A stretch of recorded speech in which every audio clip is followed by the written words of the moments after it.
All right. Thank you very much. Thank you. Well, there is a saying, man's mind's once stretched by a new idea never regains its original dimension.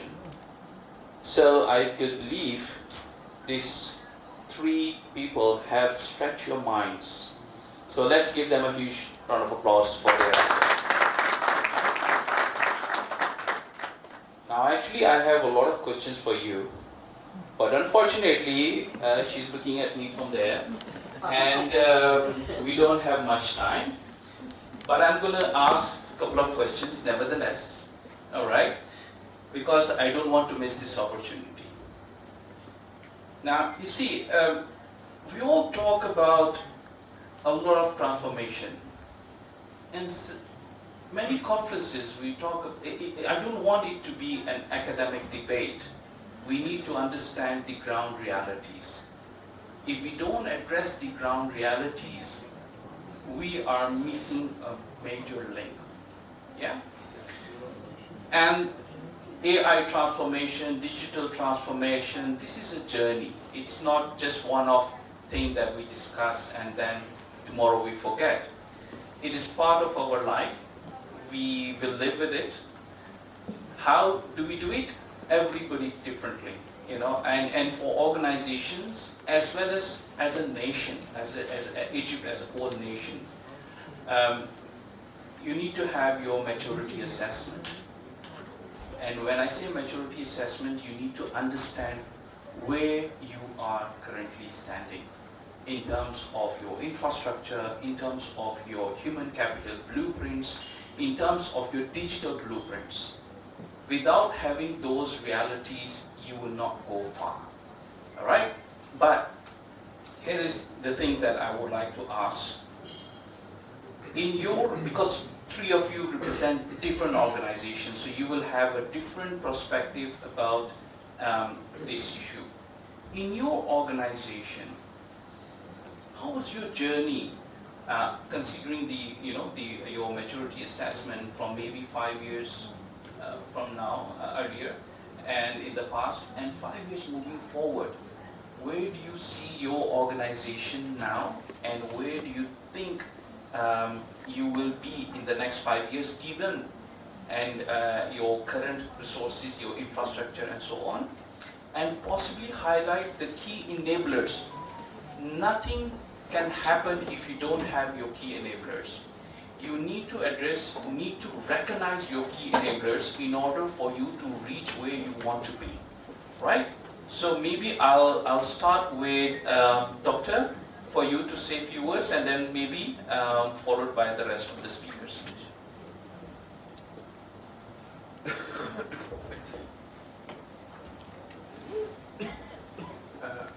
As we told about Arab Academy, we started infrastructure for AI, and I presented, for example, for digital twin about LSM, like indicated before, and also Arab Academy now created new strategy from 2026 to 2031. The title of this strategy is AI. So Arab Academy now started to create another center in Alami branch for this project, and I think started to new programs, and now in HR starting to own AI agents, especially in AI assessment tools and reporting tools, and we continue.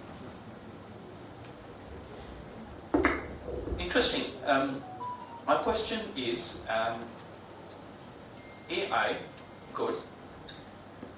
What's the value proposition of AI to your business? Are you doing it because everybody's talking about AI, we should do it? Or is there a very specific value proposition that AI bring to your business? The value for our business, AI, like AI agent, reduce time and more efficiency without error, zero error, zero fatigue for 24/7 available, like LSM, like when digital twin for lectures, and also AI agents not imitate like other industry, but we have own targets, own goals. We want to be the first universities in the world. So the top priority for us to do everything without error, efficiency, quickly, and so on. Great. I believe the same question goes to Ms. Manu. Yes. So you asked us how we came to where we are now and how we've been able to follow the trends of automation and digitalization and where we will see ourselves in 5 years. I tried to explain to you that we generate all the data from everywhere, but one of the speakers in the audience gave a very good comment, and she said, what if someone enters false data? Well, in the Port of Antwerp Rouge, we try to be as correct as possible, and we keep track of what we insert to be able that everything stays correct, and so that the data that is being used will not guide us to false predicaments, for example. And I think that for APEC, the Port Training Center in Antwerp specifically, we are now also looking at how can we use optimization and digitalization, because for now we use spreadsheets, but still a lot. And we are talking about and also implementing the idea of generating and automating and digitalization within our workforce to go faster in our processes. Because, for example, I told you we have over 21,000 alumni in APEC. Who do you think sends the emails to all these people? We still do. Yes, so that's my point. Within 5 years, if I see you all again, I hope, I want to be able to tell you that now AI takes care of our processes internally, that all mailings, all candidates are welcomed way easier, way faster than they are now, and that maybe we will be at 50,000 alumni in 5 years because of this fast-growing trend. All right, I have a question for you. Yes. How many in this room are aware about the Maersk Line ransomware? Can I see a show? All right. What really happened then was that how they managed to recover was from a system in Africa where there was no electricity. The system was off. Okay. If not, they would have lost almost $3 million because that's what the ransomware were asking them for. Now the question is, in that whole digitalization, cybersecurity, AI, whatnot, we could not prevent that to happen. The only way we recovered, unfortunately, is from a place there was no electricity and the whole system was shut down. So the first thing Maersk people did was they called them and told them not to switch on their computers. Surprisingly. So with digitalization, yes, interesting, very, but these kind of challenges do come. And how do we prepare ourselves for these kind of things in digital era? That's a difficult question. I think it's very hard to give an answer to this. Specifically, seeing that I am a training executive. I'm not a digital person, but I think if you keep analyzing, because you have input of millions and millions of people and the data that generates itself, you might be able to predict incidents. But I think, and this is against what I've been saying today, I think it's very good sometimes to deconnect and to be here with people and be with one another. So I like your statement. No smart port without smart people. exactly. Yeah, we need those people. Yes. Okay. Hello, Dr. Same question goes for you. Okay. Actually, from my point of view, that we need to have a predefined, agreed upon a policy or action that is not only supported by top management, but it's supported by the country itself. So as a country, we need something, a guidance or something on how to use this kind of technology. And there's a very important point that I need to highlight, that it's about a mindset as well. So we need to change people's mindset, because until now, people fear technology, not only AI, any kind of technology. We do prefer the routine and traditional way of doing things. So this is, from my point of view, that it's very important to have a policy that could guide all of this. And this policy definitely will be under the supervision of top management leaders and the country itself. Are you referring to just a policy or an initiative? I want to higher than an initiative. Yeah. I want to go to a higher level. Yes, because policies So a are policy- easy to make. Initiatives are difficult to implement. Initiatives require financial assistance, Infrastructure, resources, and so on. I'm optimistic. Yes, you're optimistic. Yes. All right. So you can be one of the key enablers. Definitely. All right. I think, ladies and gentlemen, maybe before I conclude, do anybody have any question for our speakers? Oh yes. Yeah, I need to ask about something. How much would it take, like it was mentioned by Dr. Tariq, for example, that they are changing this transformation AI like in 12, 24 months? That means that you already have the infrastructure. So if you don't have the infrastructure, how much would it take from us to be prepared? If you have infrastructure, Yeah.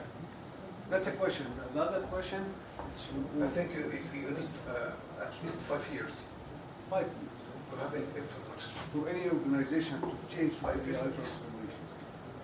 transformation. Without infrastructure, The other question that I'm going to ask about, from where we will have the financial sustainability in order to fund the AI transformation infrastructure. transformation has ROI. You understand Return on investment. بالظبط. فانت يعني اللي عشان بس اجاوبك باريحيه، الديجيتال ترانسفورميشن فعلا ليه الار او اي بتاعه، مفيش استثمار فيه الا اذا هيعود عليك انت وعلى المنظمه بتاعتك بفايده غير عاديه، زي ما كان شرحت البروفيسور سيد. اللي هيحصل انت لما بتتنقل النقله دي، التايم بتاع شغلك بيقل، الكواليتي بتاع الشغل بتزيد جدا، التريننج اللي بتعمله بيختلف واداؤه بيختلف، كل شيء بيختلف عنك، الاوبريشن بيختلف تماما، الكواليتي طبعا بتبقى موجوده بطريقه مش طبيعيه، بتقدر تاخد اكتر تندرز قدامك بسهوله، ان الاي اي ايجنتس هو اللي بيشتغل معاك مش الهيومن. زي ما قلت لك، زيرو ايرور، زيرو فاتيج، كل ده موجود في الاي اي ايجنت دوت اتنقلت ليه. وبالتالي الاستثمار اللي بتتكلم عليه حساب السستينابيلتي، بس ما تستناش. يعني هو المفروض ان انت خلاص لو انت بدات في شغلك هتنقل الايجنت اتنقل، وما تخافش كل ده هيبقى مربوطه باموال مش طبيعيه كتير جدا. فالار اي يعني الناس بيحسبوا النهارده من 12 ل 15% على الاستثمار في الترانسفورميشن في الديجيتال ترانسفورميشن، من 12 ل 15%. If I may just answer your question, you mentioned about how long. You see, that goes to the very basic fundamental. Where do you stand today? Your maturity assessment will tell you the kind of people you have in your organization, the kind of system that you already have, the kind of system you need in order to make your system more efficient. The kind of value proposition you expect from the system you want to implement in your organization. Every organization operates very differently. They have their culture, they have the people, the skill sets, and so on. So it's not just blindly we can say 5 years. Maybe you need 10 years, depending on what kind of people you have, what kind of skill set do they have. And then again, the transformation, sometimes you can align your transformation with the national agendas. Now, why I'm saying that is because in Malaysia, we have a department called HRD Corp, which falls under the Ministry of Higher Education. And every year, this Ministry of Human Resource will start initiatives. I'll give you an example. I'm supposed to present tomorrow, but I just want to address it today so that everybody's here. HRD Corp come up with we call National Training Week. Every year, free trainings, anybody can attend. So you can go to the portal, select what kind of trainings you want to attend, and you attend at free of cost. That is one initiative. We have, I think, tens of initiatives, which I will present tomorrow, the kind of initiatives we have. And I'm not sure if we have anybody from the Ministry of Human Resource. You can just take a cue from there, and then you can implement certain things in Egypt, provided if you have those funds. So I see. All right. Thank you very much, everyone. And let's give our speakers a huge round of applause.